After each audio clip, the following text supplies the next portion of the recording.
Samahan niyo ako magluto tayo ng costine con leverse. Ang verse, kung tawagin sa kanila, ito yung repolyo. Gagamitin natin yan. At saka yung costine, yung spare ribs ng baboy. Sasamahan din natin syempre ng fungi. So, samahan niyo ako magluto. Hiwaing maninipis ang repolyo. Ganito ha. And then, hugasang mabuti. Ayan, sa pinagprituhan natin ng spare ribs or ng costine, dito natin igigisa ang ating sibuyas. Naghiwa tayo ng sibuyas. Sibuyas lang ang ating igigisa. Walang bawang or anything else. Sibuyas lang. Wait natin until golden brown.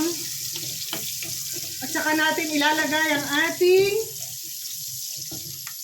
verze or repolyo. Ayan, golden brown na ang ating sibuyas. Lagyan natin siya ng isang kutsaritang tomato paste. Yun lang ang ating ilalagay, ha? Tinatansya ko na lang ang tomato paste. Puro tansyahan ang luto ko. Sana. Yung ginisa kong sibuyas na may tomato paste, isi-season to taste ko na siya ng konting asin. Konti lang, ha? O, ayan. O. And then, lagyan din natin ng konting paminta. Mabilis ang luto na naman to. Request na naman ni Fabio. This is a typical food ng Cremonese. O ayan.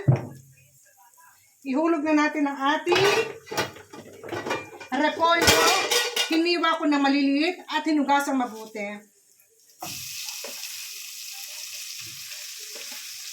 Alright. Masyado siyang madami. Hintay natin makook yung iba. Then, lalagay natin yung natitira pang repolyo. Masikip sa aking kusina. Pasensya na, ha? Alright. Masyadong maliit yung ating kawali dahil maraming repolyo. So, kumuha tayo ng kaldero. Yung ating piniritong spare ribs, ilalagay ko dito. Then, magkikreate ulit siya ng kanyang oil.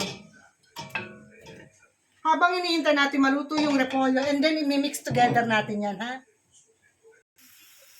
Nakita nyo yung ating spare ribs. Nakita nyo yung repolyo. Ito pa yung natira. Kaya ilalagay natin yan dito sa isang malaking kaldero. Pagkakasyahin natin yan.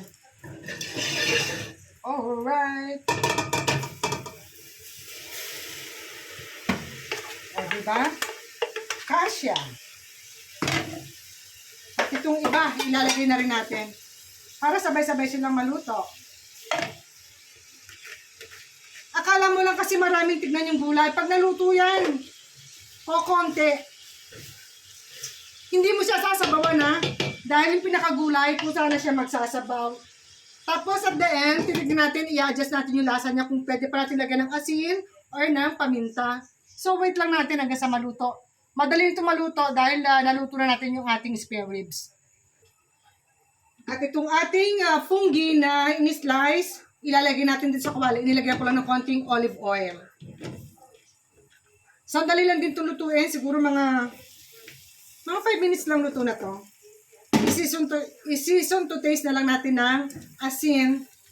Yan lang siya.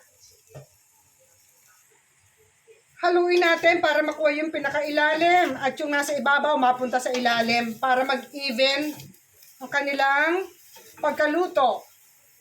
Alright. Yes guys, masarap to. Repolyo na mayroong spare ribs. Okay, malapit na siya maluto. Few minutes na lang luto na. Ayan guys, luto na ang ating costine con leverse plus fungi. Umuusok pa. Tara, let's eat!